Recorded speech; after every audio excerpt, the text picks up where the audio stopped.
मेरी वालदा है। अगर तुम इनकी इज्जत नहीं करोगी तो मैं भी तुम्हारी बिल्कुल भी इज्जत नहीं करूंगा। सॉरी, मेरा मकसद तुम्हें हर्ट करना नहीं था, बस मुझे अच्छा नहीं लगा। तुम मुझे बता देते तो शायद। फिर तुम मुझसे दोस्ती नहीं करती ना? देखो, अस्सलाम वालेकुम दोस्तों। तो ड्रामा सीरियल जुड़वा का एपिसोड नंबर 46 आप लोग देख रहे हैं। तो दोस्तों एपिसोड नंबर 46 में आगाज़ में हमें यही दिखाया जाएगा कि मुनव्वर जो है वो एक और लड़की को फंसाने की कोशिश करता है और उसे झूठे दिलासे दे रहा है और उसे बताता है कि उसकी बीवी किस तरह उस पर जुल्म करती है। तो चलिए आगे हम देखते हैं कि क्या होता है। मैं तुम्हें एक बात साफ साफ बता देना चाहता हूँ, मेरा रिश्ता डगमगाते में मोड़ पर है, इसका कोई हाल नहीं, बस कभी भी कुछ भी हो सकता है। इसकी वजह जान सकती हूँ? इसकी वजह मेरी बीवी एक गवार गांव की लड़की जिसे अपने बनने। तो दोस्तों इस तरह मुनव्वर जो है वो हर लड़की को अपने जाल में फंसा लेता है। तो इसके बाद दोस्तों देखते हैं कि आगे हमें क्या दिखाया जाता है। ये सवरने से फुर्सत नहीं मिली, बस पूरी नहीं हुई पैसों तो क्या कर? नहीं है मेरे बारे में। क्यों क्यों आपके बारे में सोचने पे कोई पाबंदी है क्या? नहीं, मेरा ये मतलब नहीं था, मगर क्या सब।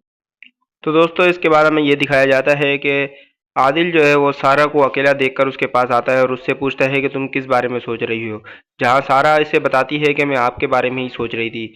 यहाँ आदिल को थोड़ी परेशानी होती है क्योंकि उसने पिछली किस्त में सारा को ज़ारा समझकर शादी की बात कही दी थी और सारा इस बात से बहुत ज़्यादा खुश हो गई थी और उसने भी आदिल को बता दिया था कि वो बचपन से उसे शादी करना चाहती है। अब आदिल भी इस परेशानी में फंस चुका है कि वो सारा को किस तरह समझाए कि वो उससे नहीं बल्कि ज़ारा से शादी करना चाहता है। खुश हो? मैं ये सोच रही थी कि आदिल आपको पता था कि मैं और ज़ारा एक नहीं है। बहुत शुक्रिया तुम्हारा। अच्छा सुनो, तुम्हारे तो यहाँ दोस्तों हमें दिखाया जाता है कि ज़ारा के वालिद मज़हर के पास उनका एक एम्प्लॉय आता है और उन्हें बताता है कि मेरी बेटी की शादी है और इसलिए आपको भी उस शादी में ज़रूर आना है। बेटी भी तो थे ना, बल्कि 4 बेटे हैं माशाल्लाह। वो क्या करें आजकल? अगर मैं मर गया तो? यहाँ इसको ये एम्प्लॉय बताता है कि मेरे बेटों ने तो मेरा किसी भी हाल में साथ नहीं दिया, बस मेरी एक बेटी है जिसने मेरा साथ दिया आज तक, उसकी वजह से उसकी शादी भी टूट गई, मगर उसने फिर भी मेरी बीमारी में मेरी खिदमत की और मैं खुश हूँ कि मेरी बेटी के साथ है। और आज उसी की बेटी यानी कि इस एम्प्लॉय की नवासी की शादी की दावत देने के लिए ये इनके पास आया है। तो जो है बाहर वाला काना दे या ना दे, मेरे बेटे काफी होंगे। लेकिन सर, जब मैं बीमार हुआ मेरी बेटी बहुत काम आई।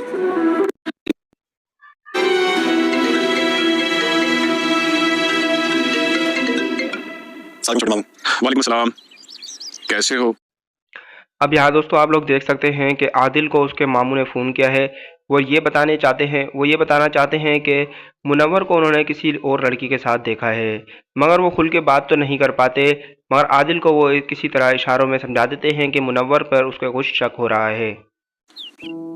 मैं ठीक हूँ, कैसे? मैं भी ठीक हूँ। कल मैं गया था अम्मी के साथ घर पे, पता चला तुम हैदराबाद गए हो। वापसी कब तक है? बहुत जल्द वापस आऊंगा। ऐसा कॉल क्यों कर रहे हैं? सब खैरियत है? और नानू कैसे हैं? हाँ अम्मी ठीक है। वो मुझे तुमसे मुनव्वर के बारे में बात करनी थी। मेरी अच्छी से बात हुई थी। मुनव्वर वो खुद हैं। अपने भाई की तरह आपने सारा को मेरी औलाद तो तस्लीम कर लिया, तो ना कोई तो मुझे संभाल ही लेगा। यहाँ दोस्तों हमें दिखाया जाता है कि सारा की अम्मी जो हैं वो अकेली बैठी होती हैं, उन्हें देखकर उसकी फूफो जो है फ़ौरन आकर उसे तंजबाजियाँ करने लगती हैं और उनसे कहती हैं कि तुम एक ना एक दिन इसी तरह अकेली होने वाली हो और उसे मेरी दुआ यह है कि कोई नजरों से ना गिरे, क्योंकि एक दफा कोई नजरों से गिर जाता है ना तो वो कहीं का नहीं रहता। वैसे अगर आप यहाँ पर हैं तो अब अगले सीन में हमें दिखाया जाता है कि सरमद जो कि ज़ारा को लेके बहुत ही ज़्यादा परेशान है और वो ये सोच रहा है कि ज़ारा और आदिल कहीं एक ना हो जाए, तो वो फ़ौरन आदिल के पास आता है और बहाने से बात करने की कोशिश करता है। आपका बिजनेस कौन देख रहे हैं? मामू है। वैसे काम तो फोन पे भी हो सकता है, लेकिन मैं इतने दिन नहीं रह सकता। मुझे मामू कहते कि मैं ज़ारा के साथ ही आऊँ। सारा कहा उन्होंने? हाँ सारा भाई। आपके मामू काफी मोहब्बत नहीं करने लगे ज़ारा से? नौकरी तो तुमने छोड़ दी, कारोबार अपनी बीवी के पैसों पर। बीवी के पैसों से? तो दोस्तों यहाँ में दिखाया जाता है कि मुनव्वर जो कि उस लड़की को स्टार्ट में दिखाया था कि फंसा लेता है और उससे ही कुछ पैसे लेता है और उस पैसों से यहाँ पर कुछ बहुत ज़्यादा खाने पीने की चीज़ें लेकर आता है और अपनी माँ के सामने ला के रखता है। यहाँ इसकी माँ इससे पूछती है जब ये सारा सामान कहाँ से आया, तो ये उन्हें पागल बनाते हुए कहता है कि ये सारा फ्रीलांसिस से कमाया गया पैसा है। नहीं लाया हूँ। तो फिर कहाँ से लाए हो इतना सामान? सिर्फ नौकरी छोड़िए, फ्रीलांस काम में बहुत पैसा है। ओके, ये ले मेरी फ्रीलांस की कमाई, और इतने तो जी ठीक है, वैसे मुझे सारा बीबी ने सब टाइम टेबल समझा दिया। अब यहाँ में दिखाया जाता है कि ज़ारा अपनी नौकरानी को समझाती है कि आदिल का बहुत ज़्यादा ख्याल रखना है, तुम्हें उसके खाने पीने का ख्याल हर चीज़ का रखना है। तो वो भी बताती है कि सारा ने आपसे पहले ही मुझे बता दिया है। दिया था। नूरा, नूरा। जी सारा बीबी, मामा ने नाश्ता नहीं किया। माँ के लिए नाश्ता निकालो, मैं आती। अब यहाँ पर इसके नाना से इसे पता लगता है कि इसकी माँ ने अभी तक नाश्ता नहीं किया। जी ठीक है, सकते हो। तुम क्यों इतना मुस्कुरा रही हो, क्या हुआ है? अब जब ज़ारा अपनी नौकरानी के पास आती है और उससे नाश्ता मांगने लगती है तो वो बताती है कि सारा बीबी पहले से ही वहाँ पर उनकी अपनी माँ के साथ मौजूद हैं।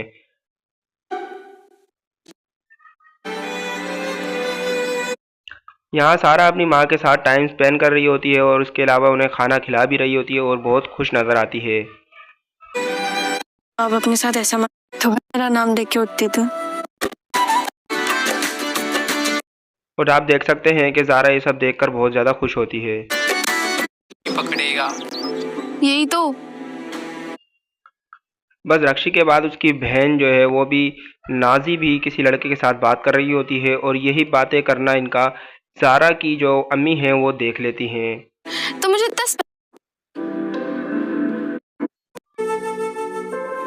नाराज हैं आप मुझसे?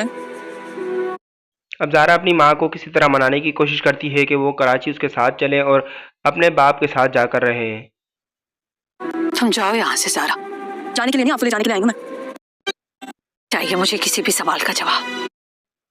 मगर इसकी माँ तो मानने को तैयार नहीं होती और उसे मना कर देती है कि मैं वहाँ नहीं जाने वाली।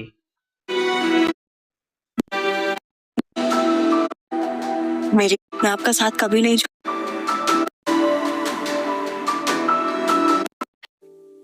कुछ परेशान से। यहाँ में दिखाया जाता है कि मदर साहब जब अपने घर वापस आते हैं तो अपनी बीवी को बताते हैं कि किस तरह उसके एम्प्लॉय ने उन्हें अपनी नवासी की शादी की दावत दी और बताया कि किस तरह उनकी बेटी ने उनके बुरे वक्त पर उनकी बीमारी में उनका साथ दिया। और वो ये भी बताते हैं कि मेरी बेटी ने भी मेरी बीमारी के वक्त अहम फैसला लेकर मेरी जान बचाई थी। लग रहे थे, लगता था कुछ कहना चाह रहे हैं बट कह नहीं पा रहे।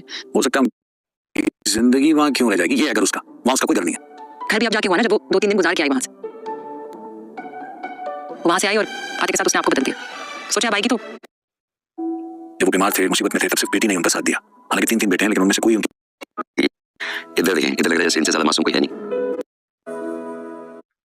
यहाँ सारा अपने नाना के साथ बैठकर ज़ारा की बचपन की तस्वीरें देख के खुश हो रही होती है और उन्हें ये भी बताती है कि उसके बचपन की तस्वीर तो कोई है ही नहीं, किसी ने कभी उसके बचपन में कोई तस्वीर खींची ही नहीं। उसे पता है, और हम यहाँ समझ रहे थे कि ज़ारा बदल गई। काम से आई आपके पिक्चर्स का इसमें साफ साफ बोलो क्या कहते बाप की। यहाँ नाजी अपनी अम्मी को बता देती है कि किस तरह उसकी बेइज्जती की गई। सीनियर है वो मेरा।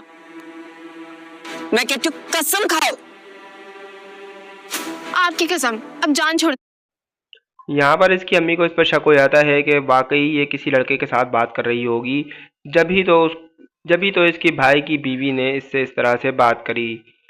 मगर यहाँ तो इसकी बेटी इससे भी 2 कदम आगे निकलती है और कसम खा लेती है कि ये किसी लड़के के साथ नहीं बल्कि सिर्फ एक सीनियर लड़के से अपना काम करवाने की कोशिश कर रही थी। दे मेरी अपनी माँ तक की जान लेके जाएंगे। क्या मैंने औलाद पैदा की? तौबा तौबा तौबा। जा पानी लेकर आओ। क्या इसकी माँ फरहत को भी पता लग गया है कि मेरी बेटी है, आखिर ये मुझसे कुछ छुपा रही है। करूं इस औलाद का मैं? कहीं सलमा भाईजान को कुछ बोल ना दे। भाईजान के दिल में मैंने सारा के खिलाफ शक पैदा कर दिया है रक्षी और मुनव्वर वाली बात करके। अब इस कहानी तो दोस्तों इसी तरह की अगर आप अगले की किस्त रेगुलर किस्त देखना चाहते हैं और आप चाहते हैं कि एपिसोड नंबर 47, 48 इस तरह तरतीब से एपिसोड लेकर आऊँ, तो कमेंट करके ज़रूर बताइएगा। अगर आप लोग कमेंट करेंगे नेक्स्ट एपिसोड, तो आपको नेक्स्ट एपिसोड देखने को मिलेगा।